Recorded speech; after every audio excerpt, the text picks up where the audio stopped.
Hello friends, ನಾನು ಮನೆಯಲ್ಲಿ ಕುತ್ಕೊಂಡು ಬೋರ್ ಹೊಡಿತಾ ಇತ್ತು. ಅದಕ್ಕೆ ನನ್ನ ಹೊಟ್ಟೆ ಹಸಿತಾಯಿತ್ತು. ಅದಕ್ಕಾಗಿ ನನ್ನ ಹೊಟ್ಟೆ ತುಂಬಿಸಲು ಚಿಪ್ಸ್ ಮಸಾಲ ಮಾಡೋಣ ಅಂದ್ಕೊಂಡಿದ್ದೆ. ಅದಕ್ಕೆ ನಾನು ಅಂಗಡಿಗೆ ಹೋಗಿ ಚಿಪ್ಸ್ ತೊಗೊಂಡು ಬಂದೆ. ಹಾಗಾಗಿ ಫಸ್ಟ್ ಒಂದು ಬೌಲ್ಗೆ ಚಿಪ್ಸ್ ಹಾಕ್ಕೊಳ್ಳಿ. ಒಂದು ಬೌಲಿಗೆ ಚಿಪ್ಸ್ ಹಾಕ್ಕೊಂಡು ಒಂದು ಬೌಲಿಗೆ ಈರುಳ್ಳಿ ಕಟ್ ಮಾಡಿರೋದನ್ನು ಹಾಕಿ, ಹಾಗೆ ಒಂದು ಬೌಲ್ ಕ್ಯಾರೆಟ್ ತುರಿದಿರೋದನ್ನು ಹಾಕಿ, ಹಾಗೆ ಒಂದು ಬೌಲ್ ಕೊತ್ತಂಬರಿ ಕಟ್ ಮಾಡಿರೋದು ಹಾಕಿ,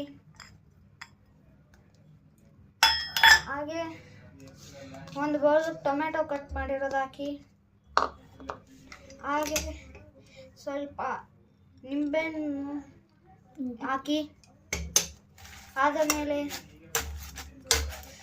ಮಿಕ್ಸ್ ಮಾಡಿ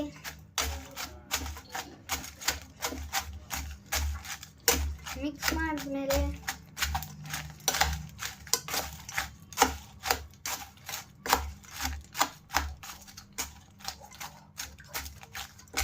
ಹಾಗೆ ಸ್ವಲ್ಪ ಬೂಜೋ ಸೇವ್ ಹಾಕಿ,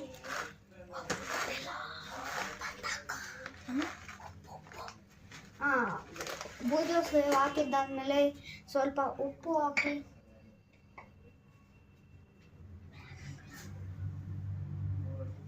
ಸ್ವಲ್ಪ ಉಪ್ಪನ್ನು ಹಾಕುತ್ತಿದ್ದೇವೆ.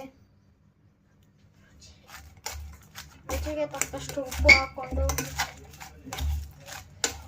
ಈಗ ನಮ್ಮ ಚಿಪ್ಸ್ ಮಸಾಲ ರೆಡಿ.